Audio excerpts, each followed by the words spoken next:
todos esses movimentos absolutamente involuntários que a pessoa vai executando. Vou colocar um outro vídeo, tem alguns vídeos. E aqui, pessoal, é o hemibalismo, eu já volto aqui. O hemibalismo, ele de certa maneira, ele lembra muito a doença de Huntington, né? E ele é causado normalmente por lesões no núcleo subtalâmico. Deixa eu mostrar e a gente discute isso um pouquinho melhor. Mas da mesma maneira, isso vai gerar movimentos involuntários, esses movimentos coreicos. Então, por que está um lado só do corpo? Porque a lesão é unilateral, é em um dos núcleos subtalâmicos. Então veja, ó, movimento relativamente bom. Olha a execução do movimento com o circuito dos núcleos da base afetados. O movimento sai completamente alterado e vejam, a pessoa fica executando o movimento de maneira involuntária. Pensa o comprometimento da qualidade de vida dessa pessoa. É gigantesco, né, pessoal? Não só uma questão social, que você imagina, como também de cansaço físico, não dorme e assim por diante. Então, essas doenças Huntington ou hemibalismo, basicamente, que causam hipercinesia, são lesões de regiões dos núcleos da base, são extremamente devastadores para a vida do sujeito. Por que a pessoa pode ter uma lesão no núcleo subtalâmico? Pode ser, pessoal, de um tumor a um derrame naquela região, e isso vai comprometer severamente aí a capacidade de execução do movimento. Então percebe, ó, ele fica lá com o movimento, não é que ele está nervoso e está mexendo a perna, ele não controla, ele simplesmente não consegue segurar. Por quê? O córtex cerebral dele manda a ordem de execução. Se medir o nervo motor, está vindo a ordem, ó, eu quero executar, mas isso é uma ordem errada, porque os núcleos da base estão hiperexcitando o córtex motor, né? Não o corpo todo, mas a área que controla a motricidade da perna direita, por exemplo. E aí isso explica por que o sujeito tem esse comprometimento tão severo. Então, basicamente, pessoal, em resumo, a gente tem o seguinte: lesões de diferentes regiões dos núcleos da base vão causar efeitos distintos. Se, por exemplo, a lesão afeta a substância negra, isso vai causar doença de Parkinson, que está caracterizada por acinesia, diminuição da excitabilidade motora.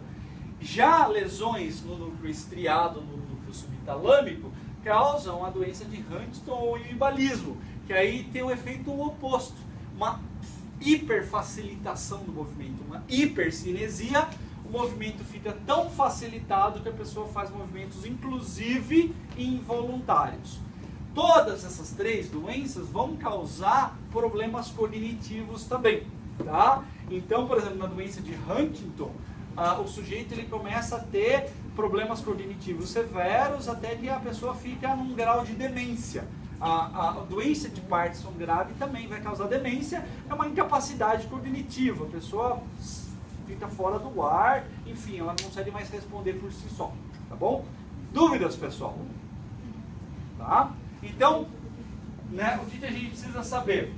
Que na realidade a motricidade ela é regulada por um conjunto bastante grande de estruturas, tá? E aqui a gente vai fazer uma revisãozinha de alguns minutinhos. Então, basicamente, a gente tem que saber que existem essas estruturas, vamos dizer, entre aspas, inferiores de controle da motricidade, que envolvem o tronco encefálico e a medula espinhal. São nessas áreas que existem os motoneurônios. Os motoneurônios alfa se comunicam com os músculos esqueléticos, ativando eles, né, quando você quer executar um movimento. Toda vez que o músculo sofre encurtamento, estiramento, sensores, né, proprioceptores, né, vão receber essa informação, fusos neuromuscular, um exemplo, órgão tendinoso de Golgi, um exemplo, e vão retransmitir essa informação para essas mesmas estruturas. Isso pode gerar arcos reflexos, como essa informação pode ir para o tálamo, por exemplo, através da via da coluna dorsal. Do tálamo, isso vai chegar no córtex sensorial, Isso vai ser processado em córtex associativo, e do córtex associativo essas informações são passadas para os córtex de tomada de decisão, córtex pré-motor. Córtex pré-motor basicamente planeja o movimento. Ele vai se comunicar com cerebelo, com núcleos da base e decidir que movimento vai ser tomado. Baseado nessa informação, você vai ter uma ativação do córtex motor primário, e do córtex motor primário é a principal via eferente. Lembra? Via córtico, né, espinhal. Isso vai ativar os motoneurônios do seu tronco encefálico e da sua medula espinhal. O cerebelo, ele é capaz também de ter uma via motora eferente, que se comunica com essas estruturas, principalmente com o tronco encefálico, para controle do equilíbrio, da postura e dos movimentos oculares. O próprio córtex pré-motor, ele também consegue se comunicar com essa área. Lembrando que a via córtico-espinhal, ela não é exclusiva do córtex motor primário. Existem outros neurônios nessa via. E isso vai regulando o movimento a todo instante. Então o cerebelo, ele atua muito no ajuste da coordenação motora e no planejamento e aprendizagem motora. Os núcleos da base atuam juntamente com o tálamo e córtex no planejamento temporal do movimento e do grau de intensidade de execução motora, e essas áreas que têm os motoneurônios se comunicam diretamente com a musculatura esquelética. Sempre lembrando da importância desse feedback sensorial produzido pelos nossos receptores proprioceptivos. Certo, pessoal? Tá? Então vamos lá, vamos mudar de aula, e se a gente tiver alguma dúvida a gente fala no intervalo.